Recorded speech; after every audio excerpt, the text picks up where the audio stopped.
Welcome back to Vivid Noise. Today I want to talk about the relationship between console and handheld gaming and how it's sort of changed over the years. I'm using Sonic Advance here as my jumping off point since I feel it's quite representative of the stuff I want to talk about. Not to mention it's one of my favorite handheld entries of almost any series. Like, it's such a solid game. I'm going to try and go in a sort of chronological order, starting with the early 2000s when handheld gaming started to become a lot more prevalent. It obviously was a thing in the 90s as well with the Game Boy and the Game Gear and such, but it really wasn't until the Game Boy Advance and then a little bit later the PSP and DS that handheld gaming really took off. And then years later, mobile gaming, on your phone pretty much became like the de facto form of handheld gaming uttered in the Switch. So starting with the late 90s and 2000s, at that point, console gaming was shifting very heavily in favor of 3D games as far as pretty much every genre goes other than maybe fighting games, although even those, even if they're still in 2D gameplay wise, they'll still use 3D models. I mean, it depends. It was a bit of a slower transition for them. Quite a few up until like the 2000s were still using sprites, but generally the norm were 3D models. Here I'm obviously not just talking about the way games presented themselves visually. I mean, there was just a massive revolution of the way games were designed to take advantage of the third dimension. And so as that was happening on the big screens, obviously the handhelds, they really couldn't quite pull that kind of stuff off at the time, or at least not all that well. There are some GBA games that had like pseudo 3D, but apart from it being impressive, it wasn't really viable for gameplay. And because of that, what a lot of handheld games would do is, instead of just trying to shove a round peg into a square hole, metaphorically speaking, they would instead simply design games with obviously taking what they've learned over the years of making the simpler kinds of 2D games. So be it 2D platformers, 2D shoot 'em ups, whatever it might be, puzzle games, for example. They would essentially keep that spirit alive of a kind of game that would have become completely antiquated if it weren't for those limitations. You gotta keep in mind, this was before the indie boom when, let's say, 2D games were back in style. I've also noticed something that used to be, and to an extent still is quite common when it comes to mobile and handheld gaming, is porting over or,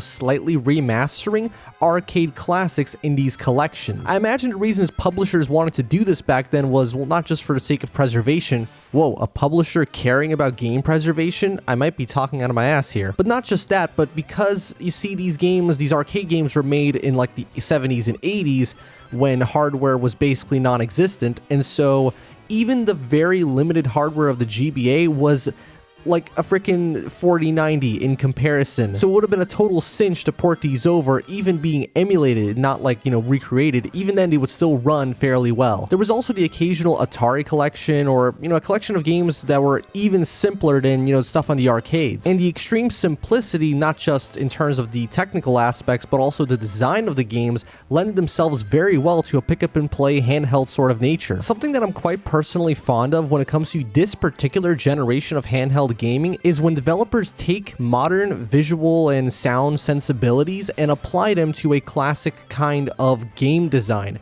So for example, here with Sonic Advance, it's basically, everyone calls it Sonic 4, well, before Mania came out, and then I guess then Superstars, but for a long time, everyone called this the real Sonic 4, because it kind of is. It adds another playable character, it's that classic formula, there's a bit of an emphasis on momentum, there's most of the classic power-ups, 2-act structure, it's just got these updated visuals and an absolutely gorgeous soundtrack. I can't believe more people don't talk about this game's OST. Everyone talks about Sonic Advance 2's soundtrack, but honestly, this game's music is great as well. I especially love Ice Mountain, Egg Rocket, and a level you're about to look at a little later, Angel Island Zone. There's also the kind of handheld game that acts as a sort of celebration of everything the franchise has done up until that point, like for example Burnout Legends and to some extent Dominator, which have just a hodgepodge of different game modes and tracks and cars from all the previous games. Aside from the handheld games that very clearly try and imitate an older style of a console game, you can also find examples of games that fuse elements of old and new, respective to whatever series they belong to. For example,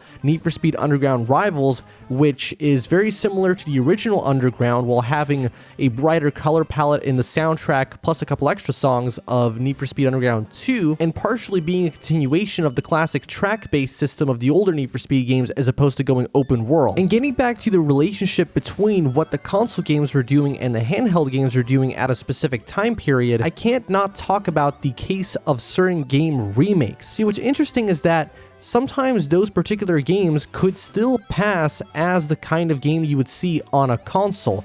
So for example, Mario 64 or Legend of Zelda Ocarina of Time, yeah, they have aged, but if touched up, they could totally fit in the current market of whatever system you're talking about. In fact, around the time those games received their corresponding remakes on handheld systems, those respective franchises were still going strong and doing essentially the same thing, just with some slightly new, mechanics and updated visuals. Although being perfectly fair, I'm pretty sure both of those games I just mentioned, Mario 64 DS and Ocarina of Time 3D, they really were just showpieces, let's be honest, like especially Mario 64 DS. It was essentially just a way for Nintendo to show that when used correctly, the Nintendo DS's hardware could pull off a full 3D game. Although, unsurprisingly, some of the best games on the platform were still 2D. On the other hand, I gotta admit, Ocarina 3D did genuinely receive a lot of quality of life improvements that do make it the definitive version of the game. I think a better example as to what I was talking about earlier, with how simpler games sort of carry their spirit on through the handheld medium, would be something more like New Super Mario Bros. DS. I know it might not be very topical nowadays to say anything good about that series, but genuinely, when it came out, it was really neat to see not just a new 2D Mario game, but something that, in my opinion, feels like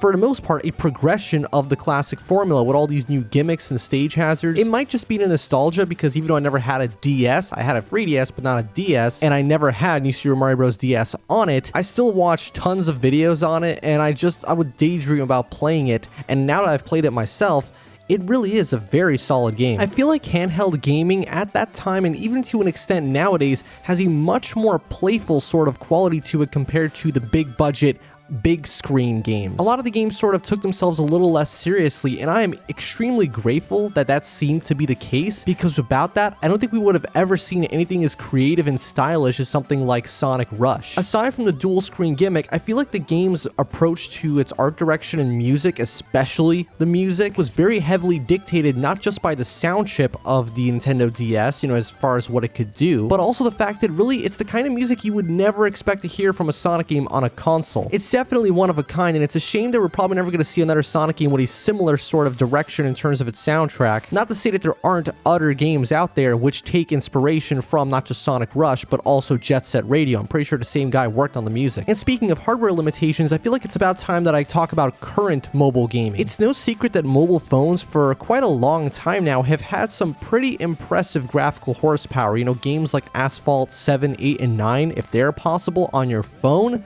then anything's possible. But I've still noticed that a lot of mobile games will have a very stripped back sort of design mentality. Now, a lot of that is to simply make the games as accessible as possible, but I feel like it's also because some mobile developers, not all, but some, do actually have your interest of having a good time in mind. There's very few of them nowadays, but still, I'm sure those exist somewhere. I know they existed when I was a kid. And it all comes down to the input device. Most people are going to be, if they're going to play a game on their phone, it's just going to be using the touchscreen, which isn't exactly conducive to the same kind of precision in movement that you would have with a controller or mouse and keyboard. Therefore, a lot of processes that would be done manually, like let's say acceleration in a racing game, are automated. And this actually kind of brings me back to arcade games and how so many mobile games take very clear inspiration from the design cues of arcade games, not just in the way that they want to steal your money, but also in the way that they simplify their design to allow them to be playable on such a limited input device. A lot of mobile games I find that, well, at least used to be popular back in like the early 2010s, would be the endless or auto type of game. You know what I'm talking about? Like the endless runner or auto runner or whatever. And I feel like that's sort of just a natural adaptation of the rail shooter mentality from the 80s and 90s, where your inputs are extremely limited and you're only focusing on one or two things. In fact, I even specifically remember this one mobile game called Smash Hit, which is literally just a touchscreen rail shooter and had some really impressive glass breaking physics for the time. In fact, if you really think about it, something like Fruit Ninja is literally just a touchscreen version of those light gun games from the 80s, where you got a bunch of things popping up from the bottom of the screen and you gotta react to them in time in some way. So instead of shooting them, you're swiping at them. A couple years ago, actually, Nakey Jakey made a very good point about how Flash games can transition very well to the mobile market, since a lot of them would take advantage of the mouse, which would pretty much just be an analog for your finger, or will have limited input methods, since a lot of keyboards during like the mid to late 2000s had some pretty limited NKRO, so they couldn't really afford to have you clicking a bunch of buttons at once. Although, funnily enough, this sort of trend of taking a Flash game and putting it on mobile is not recent whatsoever. The Nintendo DS and the PSP both had a lot of games on there that originated as Flash games, most notably of which I would say is N+, or it was just N, I don't remember exactly, but you've probably heard of it. It's this Flash game where you play as like a ninja and it's like super hard, pretty much the peak of the single screen challenge platformer type game. And unsurprisingly, its simplicity makes it extremely easy to adapt to a handheld platform, even though it is quite a challenging game due to its design. Like genuinely, I've actually sunk more time into the DS version on an emulator than the actual Flash game. While personally I'm always going to prefer my games to be on the big screen, I've also noticed that a lot of people tend to actually prefer it when certain kinds of games that come from that older generation, even if they have been modernized, receive releases on handheld platforms. A really great example I can think of is Rayman Legends. That game was primarily, it was going to be a Wii U title, but then like it didn't happen, and it's still on the Wii U. It was going to be exclusive though, and then it was on the PS3 and PC and 360, but I noticed that a lot of people seem to really enjoy it on the PS Vita in particular, which, well, let's be honest, for the most part, that's because the Vita had a very limited selection of quality games, so, you know, we'll take what we can get, but it's definitely also to do with the fact that the simpler visual style of Rayman Origins and Legends, combined with the very arcadey pick-up-and-play sort of design of those games, while still being full of depth in terms of how you can move your character around, work extremely well for the handheld format. Although games such as those are very impressive ports, I feel like that was part of Sony's downfall when it came to the handheld market. They were simply treating their handhelds as portable versions of the home system instead of something totally unique. That's why the DS was so incredibly successful, because it did things that you couldn't do anywhere else. It also didn't help that the PSP and Vita were definitely more expensive, and, you know, people aren't really going to justify spending that much money on a handheld unless it's something like the Switch, which is still significantly cheaper than the current platforms. I feel like that pretty much covers why I find particular eras of handheld / mobile gaming to be so interesting, with the inspiration that it takes from older kinds of games to keeping those spirits of those kind of games alive, and some of the unique experiences we've gotten out of it. It's also helped me realize that old school arcade gaming and current mobile gaming are really not that different whatsoever, not just in terms of the way the games are made and the way you play them, but their monetary practices as well. Thank you so much for watching another episode of Vivid Noise, and I'll see you guys at the next one.